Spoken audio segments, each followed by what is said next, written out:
Hey everybody, Miss C here, and welcome back to another segment of Let Me Ask You This. I'm going to give you my response to the question, what is the meaning of marriage? I don't have any comments to add to this at this time, so I will give you mine. So stay with me now. I'm going somewhere with this. Now, the concept of marriage can be a wonderful thing, but it can also put a cap on a person's abilities. Let me tell you what I mean by that. Now, based on the perceived norms in society, traditions, and religions, there are male roles and female roles in the institution of marriage. The hierarchy of man, woman, child framework. Now, this means that the most qualified people or person is not always in their best role pertaining to their skill set, because their role is based on whether they are male or female and not their abilities. But there are those who are defying this framework and mindset and making their marriages and relationships work outside of that framework. Some have had a mind shift and are choosing to allow the person with the best skills for the role to operate in that role, regardless of where society, tradition, and religion has said it should be. We know it is not fully accepted because of the pay gaps and the imbalance in roles of leadership across numerous industries, including those that are female-dominated areas. But the leadership is not female. In all honesty, marriage is a contract and an institution. Now, I have to also mention that marriage is an institution of the church. Actually, almost all institutions are of the church. The schools, the hospitals, governments are all institutions of the church. So, no wonder the structures are so similar. Now, all these institutions had a role to play when they were created some time ago. The intention of the framers of this system were to assimilate everyone into one way of life, one lifestyle, one belief system. The masses are easier to control that way. Now, to make a long story short, I think that the concept of marriage is an awesome thing, but it wasn't meant to be about love in the beginning. It was meant to be about a binding contract for kingdom building and control, but it evolved. Unfortunately, in its evolution, it held on to the control mechanism.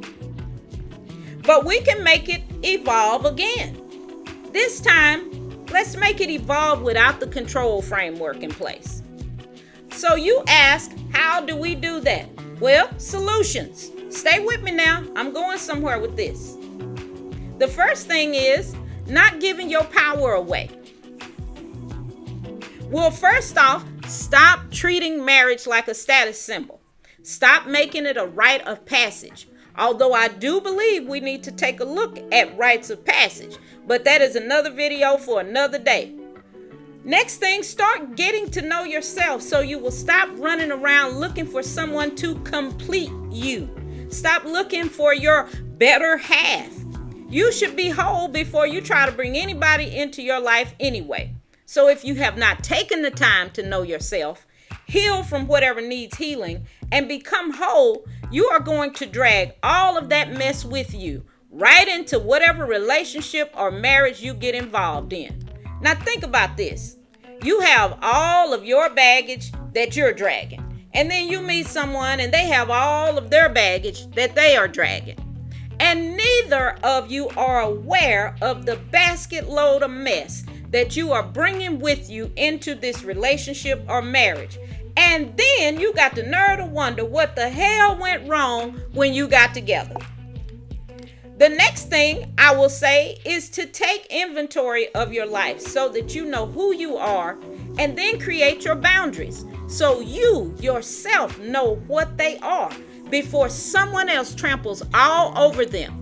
You didn't even know that your boundaries had been trampled on because you hadn't set the boundary lines for yourself. So you cannot complain about something that didn't exist. And if they didn't exist, how could you tell anyone about them? And why are you complaining about your boundaries being trampled on or disrespected if they didn't exist in the first place? Because you didn't make them. So lack of boundaries means you will go for whatever and whoever. And believe me, the people you meet will know that, and they will treat you accordingly. The next thing I would say to you is to understand what marriage is as an institution, meaning know and understand the framework in the current society and all of its norms and rules. Then find out what the other person's ideas or expectations are in the marriage or the relationship beforehand. You should know that marriage is not for everybody. No, there is not someone for everyone. Let me say that again. No, there is not someone for everyone. Oh my God, are you sure? Yes, I'm sure. I say that because not everyone is willing to do the work to be ready for someone to enter their life. As a matter of fact, some of these people out here refuse to do anything but what they are doing and have no intentions of doing anything different or changing. So no, there is not someone for everyone. One final note I would say before you enter into a relationship or the institution of marriage, you better understand how it will affect you in areas of people activity. In other words, in your life. Let me explain a little further here. You will need to know what their politics are. Can you handle that theirs may be different from yours? You will need to know their stance on war. How do they feel about the military and what it does to society? And can you be at peace with that? Do they know or have a desire to know about law and how it can affect your life if not handled correctly? Or do they have a criminal background? Can you deal with that? Do they have an issue with health, an illness in their bloodline, or do they have a health issue or illness that you may be responsible for providing care? And would you be able or willing to provide that care? Do they have a job? Can the work that they do support you or a family? Are they a workaholic and work comes before everything? Will this be an issue for you? Are you from the same religion? Or are you religious at all? And will that be a problem for them or their families? Are you educated and they are not? How do they feel towards education? And is it different from yours? If so, will that be a problem? Do they have a high sex drive and you don't? Are they looking for a monogamous relationship or an open one? Do they have a history of cheating?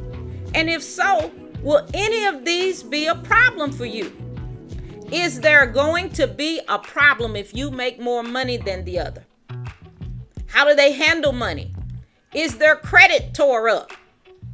Or do they have good credit and you don't? Will that be a problem? Are they a shopaholic? Or do they make unnecessary purchases or live above their means? What are their feelings on saving and preparing for the future? Who has the savvy in the relationship for keeping the financial books? Do you have to go out every weekend with your boys or with your girls? Do they overspend for entertainment? Do you overspend for entertainment? Or are you frugal? Will any of this be a problem in the relationship? Now, these are the areas of life that you need to understand about yourself and definitely need to understand about anyone you consider a relationship with before you even consider starting a family. In other words, before you bring children into the relationship, whether you already have children or you want to have children with this person. So before jumping into a relationship or a marriage, I suggest that you do some homework and some self-work so that you don't make a decision that you may regret in the future. And it will rob you of a lot of time, a lot of money, and a lot of peace. Now, I know I've said a lot here, but please take the time and consider some of the things I've mentioned. I hope this has been helpful, and I look forward to hearing from you. And stay tuned for next week's question and response. I hope you have a great and enlightened day, and until next time, I will see you then.